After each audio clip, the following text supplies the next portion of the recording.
प्रकरण काय मागणी आपली? आपलं प्रकरण हे विद्युत पोलाचं आहे. सन 2019 साली आपल्या इथे गट नंबर 82 कावलदरा शिवारामध्ये त्यांनी बसवलेलं आहे. ते बेकायदेशीर बसवलेलं आहे. आपल्या घरातली कोणाचीच संमती किंवा परवानगी घेतलेली नाही.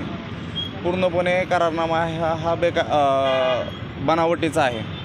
त्यांनी नोटरीसाठी जो स्टॅम्प घेतो आहे तो स्टॅम्प घेतलेला 8व्या महिन्यात घेतलेला आहे आणि त्याच्यावर करारनामा हा 7व्या महिन्याचा छापील केलेला आहे. त्याच्यामध्ये करारनामा घेताना जे शपथपत्र आपला स्टॅम्प जो असतो तो स्टॅम्प घेताना त्याच्यावर एक साध्या अक्षरात म्हणजे त्याच्यावर पेयाथिमुतू म्हणून असं नाव लिहिलेलं आहे आणि परवानगीधारक ज्या ठिकाणी सही करतो त्या ठिकाणी त्यांनी सही केलेली आहे आणि 2019मध्ये करारनामा झालेला असून त्याला 2020चा 7/12 जोडलेला आहे आणि 20चा 7/12 जोडताना त्याच्यामध्ये तलाठी साहेबाचे हस्तांतरित 7/12 घेतलेला आहे. त्यांनी पूर्णपणे बनावटीचा केलेला आहे. आपण त्यांना वेळोवेळी त्यांना अर्ज पण केलेले आहेत आणि त्यांना तोंडी पण बोललेलो आहोत तरी त्यांनी कशाचीच दखल घेतलेली नाही.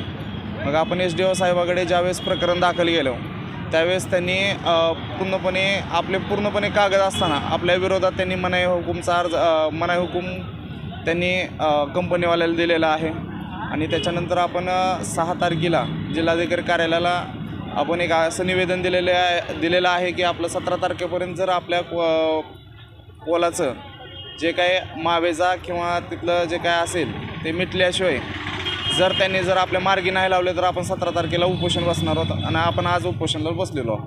किती एकर शेतीमध्ये गेलेलं आहे? हे आपलं अर्धा एकर शेतीमध्ये गेलेलं आहे. रूट शेतीमध्ये अर्धा एकरमध्ये गेलेलं आहे.